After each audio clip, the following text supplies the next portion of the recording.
E aí pessoal, tudo bem com vocês? Eu sou o Marcelo, certo?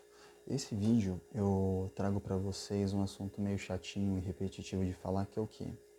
É sobre o patrono da educação, Paulo Freire. De todos os livros que Paulo Freire escreveu, o seu mais conhecido é o livro Pedagogia do Oprimido. Nesse livro ele fala muita coisa sobre pedagogia, Só que uma das coisas que eu tenho batido muito na tecla foi que é o seguinte: Paulo Freire, ele fala que os pais não têm conhecimento, não têm capacidade de ensinar os próprios filhos.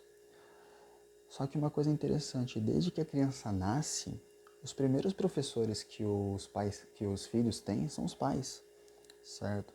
As crianças são como se fossem pequenos passarinhos, pequenos papagaios, e eles repetem tudo o que os pais falam, certo? E Paulo Freire fala no seu livro que, como é que eu posso dizer para vocês, que os únicos detentores de conhecimento, os únicos mediadores de conhecimento é quem? A instituição de ensino, a escola. Eu acho muito interessante isso dele falar isso, sendo que ele não tem nenhum tipo de teoria comprovada sobre, né, o que ele fala de educação. Ele não criou nenhum método. Ele simplesmente foi um escritor, um filósofo e um teórico na área. Bom, na minha opinião, ele de professor ele dá um bom político, porque nunca foi professor. Ele nunca entrou numa sala de aula. Tá, pessoal? Uma das coisas que infelizmente eu tenho que citar para vocês é que Paulo Freire, ele era idólatra, né, de uma pessoa chamada Che Guevara. Para quem conhece a expressão pingo é letra, pesquisem no Google sobre essa pessoa, Che Guevara. Sendo que o atual presidente da República, Lula, ele também era idólatra dessa pessoa, certo? Pesquisem que vocês vão entender.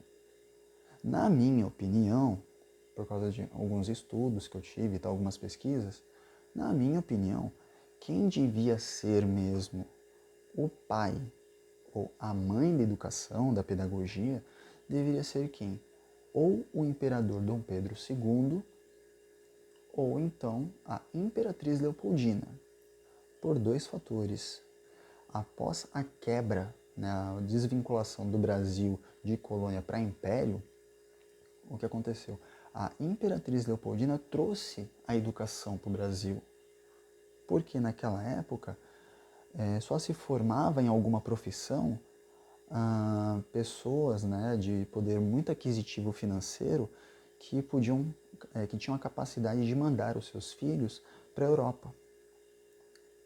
E depois de muito tempo, uma outra pessoa, né, no caso o imperador Dom Pedro II, porque graças a ele, no Rio de Janeiro, temos um museu, né? E esse museu foi aquele museu que há uns anos atrás, um tempo atrás, pegou fogo, né? E não se sabe o que aconteceu, se foi suspeito ou não. E ali havia algumas salas de direito, de aula de direito, sendo que aquele ali eles doaram a casa deles, na capital do Rio de Janeiro, para quê? Para poder ensinar. Foi a primeira faculdade, foi a primeira escola de direito, sendo que Dom Pedro II, ele era doutor em direito. Quando Dom Pedro I faz isso, que quando ele doa a casa deles, dos Orleans e Bragança, na capital do Rio de Janeiro, para se tornar uma escola, eles vão aonde? Eles vão morar em Petrópolis, na casa de veraneio. Certo, pessoal? Então, não tem e no caso de Paulo Freire, não tem uma teoria dele, não tem nada que ele tenha falado, escrito, que comprove como método de ensino. Sendo que, assim, em outros países, que nem os Estados Unidos, teve uma faculdade, não vou lembrar o nome agora, eu sempre falo o nome dessa faculdade, mas agora eu não vou me lembrar, não me recordar Essa faculdade que eles tentaram utilizar, né, as teorias de Paulo Freire, só que não deu certo. Ao invés das crianças progredirem no ensino, elas só regrediram, elas não aprenderam nada. Sendo que os Estados Unidos, o tipo de ensino deles é através da meritocracia, tá? Tem vários modos de se aprender lá, certo? Até mesmo através de bolsas de ensino, bolsas de estudo, ou que nem a parte de esporte e tal. Só que todos eles só conseguem essa bolsa, só conseguem isso através do quê? Através da capacidade dele e do esforço deles no estudo acadêmico. Na sua opinião, você que é mãe, você que é vó, você que tem filho, neto, você acha isso correto? Falar que assim, que vocês, os pais, não têm autoridade sobre os próprios filhos? Eu sei que eu vou perder muito seguidor, eu sei que vai ter muita gente que vai me criticar, mas é aquilo. Eu sou contra ele e já estou dando os meus motivos, tá, pessoal? Então, se você quiser deixar de me seguir, fique à vontade. Se por um acaso você quiser continuar me seguindo e quiser compartilhar este vídeo, fica à vontade. Tamo junto. Valeu, pessoal.